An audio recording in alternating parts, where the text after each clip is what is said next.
الحمدللہ رب العالمین والصلاة والسلام علی سید المرسلین اما بعد فاعوذ باللہ من الشیطان الرجیم بسم اللہ الرحمن الرحیم۔ Welcome back my YouTube channel Tajweed ul-Quran. تمام سامعین و ناظرین کو السلام علیکم ورحمۃ اللہ وبرکاتہ۔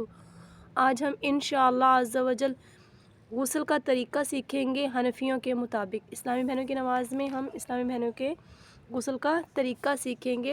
بغیر زبان ہلائے دل میں اس طرح نیت کیجئے کہ میں پاکی حاصل کرنے کے لیے غسل کرتی ہوں۔ بغیر زبان ہلائے دل میں اس طرح نیت کیجئے، یعنی کہ آپ لوگوں نے زبان نہیں ہلانی، صرف دل میں نیت کرنی ہے کہ میں ناپاکی سے پاکی کی طرف آنے کے لیے غسل کرتی ہوں۔ پہلے دونوں ہاتھ تین بار پونچھوں تک دھوئیں۔ یہ دیکھیں، یہ ہمارے پہنچے ہیں یہاں تک آپ لوگوں نے اپنے تینوں ہاتھ دھونے ہیں۔ پھر استنجے کی جگہ دھوئیے، خواہ نجاست ہو یا نہ ہو۔ پھر جسم پر اگر کہیں نجاست وغیرہ لگی ہو تو اس کو دور کر لیجئے۔ پھر نماز کا سا وضو کیجئے، یعنی کہ پھر نماز کی طرح وضو کیجئے، جیسے ہم نماز میں وضو کرتے ہیں اسی طرح غسل میں بھی اسی طرح وضو کیجئے۔ اگر پاؤں رکھنے کی جگہ پر پانی جمع ہے تو پاؤں نہ دھوئیے، اور اگر زمین سخت ہے جیسا کہ آج کل عموماً غسل خانوں کی ہوتی ہے یا چوکی وغیرہ پر غسل کر رہی ہوں تو پاؤں بھی دھو لیجئے۔ پھر بدن پر تیل کی طرح پانی چپڑ لیجئے۔ پہلے کیا کرنا ہے، آپ نے 3 بار پونچھوں تک پانی دھونا ہے۔ اگر جسم پر کوئی نجاست وغیرہ لگی ہے پھر اس کو دور کر لیجئے۔ پھر نماز کی طرح وضو کیجئے۔ پھر بدن پر تیل کی طرح پانی چپڑ لیجئے، خصوصاً سردیوں میں۔ پھر اسی طرح 3 بار سیدھے کندھے پر پانی بہائیں، پھر 3 بار الٹے کندھے پر پانی بہائیں، پھر 3 بار سر اور تمام بدن پر 3 بار پانی بہائیں۔ پہلے آپ لوگوں نے کیا کرنا ہے، 3 بار سیدھے کندھے پر پانی بہانا ہے، پھر 3 بار الٹے کندھے پر پانی بہانا ہے، اور اس کے بعد تمام سر سے پاؤں تک تمام ظاہری بدن پر پانی بہانا ہے اچھے سے۔ پھر غسل کی جگہ سے الگ ہو جائیے، یعنی جہاں پر بیٹھ کر آپ غسل کر رہی ہیں وہاں پر غسل کی جگہ سے الگ ہو جائیے۔ اور اگر وضو کرنے میں پاؤں نہیں دھوئے تھے، یعنی کہ جس میں ہم نے نماز کا سا وضو کرنا تھا، وضو کرنے میں اگر پاؤں نہیں دھوئے تھے تو اب دھو لیجئے۔ بہار شریعت حصہ 2 صفحہ 42 پر ہے، ستر کھلا ہو تو قبلہ کو منہ نہیں کرنا چاہیے۔ یعنی کہ اگر ستر وغیرہ کھلا ہو، جس ستر کا ہمیں چھپانا ضروری ہے، اور ستر وغیرہ کھلا ہو تو قبلہ کی طرف منہ کر کے ہمیں نہیں نہانا چاہیے۔ تہمت باندھنے میں کوئی حرج نہیں۔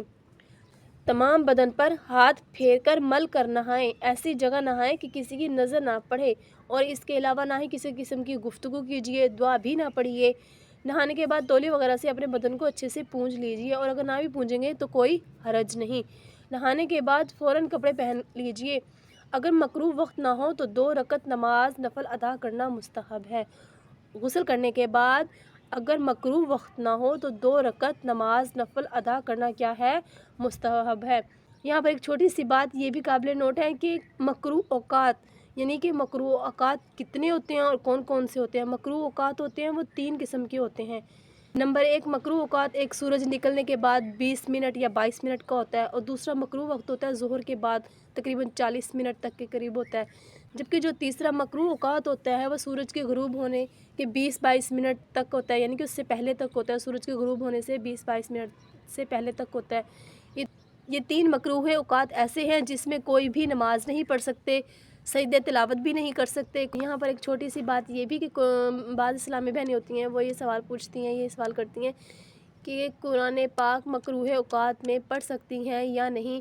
یہاں پر مفتی امجد علی اعظمی رحمۃ اللہ علیہ بہار شریعت میں یہی بیان فرماتے ہیں کہ مکروہ اوقات میں قرآن پاک کی تلاوت نہ کریں تو بہتر ہے، اور اگر کر لیں تو کوئی حرج بھی نہیں ہے۔